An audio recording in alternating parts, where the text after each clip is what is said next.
प्रधानमंत्री नरेंद्र मोदी ने संयुक्त राष्ट्र महासभा को संबोधित किया है।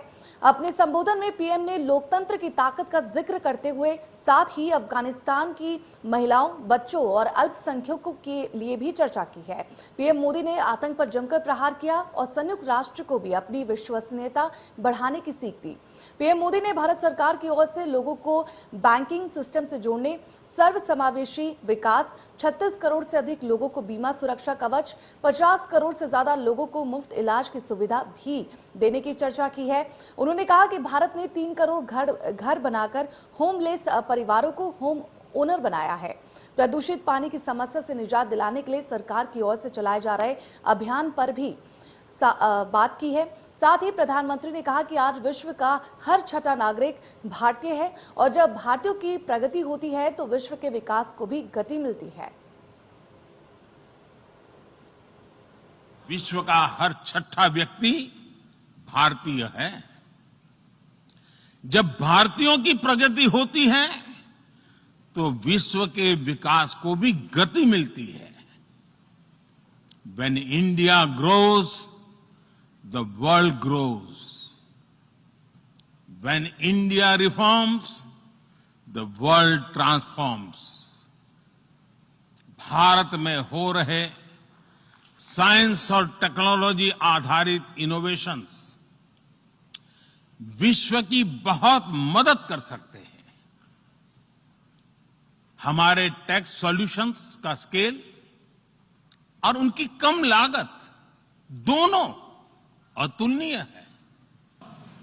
रिग्रेसिव थिंकिंग के साथ जो देश आतंकवाद का पॉलिटिकल टूल के रूप में इस्तेमाल कर रहे हैं, उन्हें ये समझना होगा कि आतंकवाद उनके लिए भी उतना ही बड़ा खतरा है। ये सुनिश्चित किया जाना बहुत जरूरी है कि अफगानिस्तान की धरती का इस्तेमाल आतंकवाद फैलाने और आतंकी हमलों के लिए न हो। हमें इस बात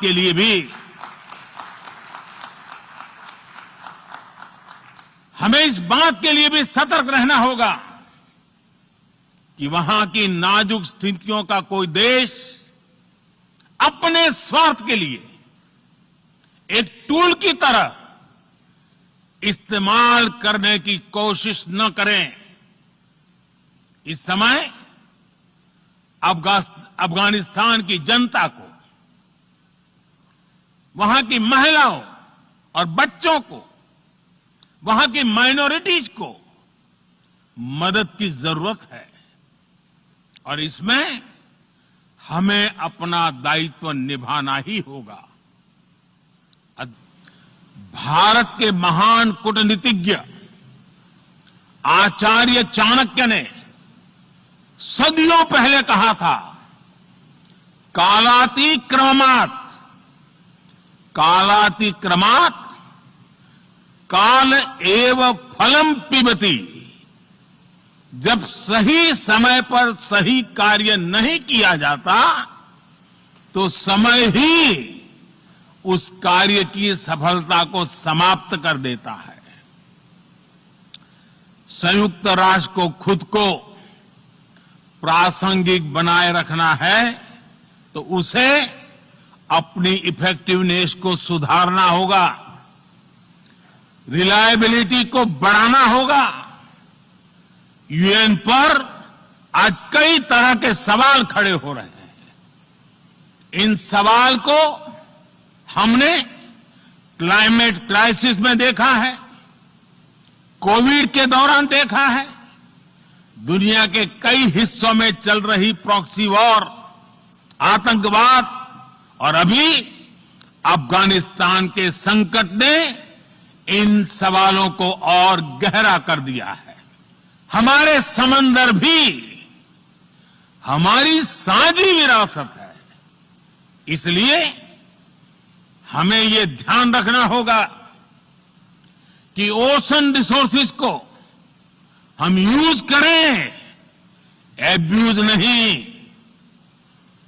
हमारे समंदर अंतर्राष्ट्रीय व्यापार की लाइफलाइन भी है। इन्हें हमें एक्सपांशन और एक्सक्लूजन की दौड़ से बचाकर रखना होगा।